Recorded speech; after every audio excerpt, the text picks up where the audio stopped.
ஒரு ஊரில் இருந்த குளத்தில் 2 வாத்துகளும் ஒரு ஆமையும் நண்பர்களாக ஒற்றுமையாக வாழ்ந்து வந்தன.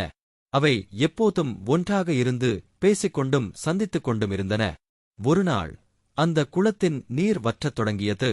நீரின் அளவு குறைந்ததை பார்த்து வாத்துகளும் ஆமையும் கவலைக்குள்ளானது. இதற்குப் பிறகு என்ன செய்வது, எங்கே போவது என்று யோசித்தன. அப்போது வாத்துகளில் ஒருவருக்கு ஒரு யோசனை தோன்றியது. அது கூறியது, இந்த குளத்தில் இனி வாழ இயலாது. பக்கத்து ஊரில் ஒரு நல்ல குளம் உள்ளது. நாம் அங்கே செல்லலாம் டோட். மற்ற வாத்தும் இதற்கு உடன்பட்டது. ஆனால் ஆமை தன்னுடைய வருத்தத்தை வெளிப்படுத்தி, நீங்கள் என்னை பிரிந்து போகிறீர்களா? என்னையும் உங்களுடன் கூட்டிச் செல்ல முடியாதா என்று கேட்டது. வாத்துகள் கவலைப்பட்டு, நாங்கள் பறவை, ஒரே பறக்க முடியும். உன்னால் எப்படி என்று கேட்டது. ஆமை உடனே ஒரு யோசனை சொன்னது. ஒரு கம்பை எடுத்து வருங்கள். இருவரும் அதன் முனைகளை பிடியுங்கள்.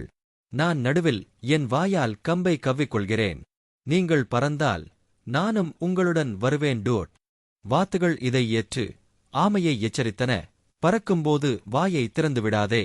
தவறி விழுந்தால் பாறையில் மோதி உயிரிழக்க நேரிடும் டோட். ஆமை இதற்கும் சம்மதித்து மூவரும் புறப்பட்டன. கம்பின் இருமுனைகளை வாத்துகள் பிடித்துக் கொண்டன.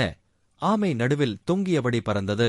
இந்த அசாதாரண காட்சியை மக்கள் கண்டு ஆச்சரியத்துடன் ஆரவாரம் செய்தனர். மக்களின் கைதட்டலும் ஆரவாரமும் ஆமையை மகிழ்ச்சியடைய வைத்தது. ஆனால் மகிழ்ச்சியில் ஆமை வாயை திறந்து, என்னுடைய திறமையை எல்லோரும் பாராட்டுகிறார்கள் என்று கூறியது. உடனே பிடி தளர ஆமை பூமிக்கு விழுந்து ஒரு பாறையில் மோதி உயிரிழந்தது. கருத்து: சிலர் தமது சொந்த வார்த்தைகளால் தமக்கே தீங்கு விளைவிக்கிறார்கள். இது போன்ற நிலைக்கு ஆமை ஒரு சிறந்த எடுத்துக்காட்டு. ஆகவே எந்த செயலையும் தொடங்குவதற்கு முன்பு பலமுறை யோசிக்க வேண்டும். இல்லையெனில் அந்த அறிவற்ற ஆமையின் நிலையை சந்திக்க நேரிடும்.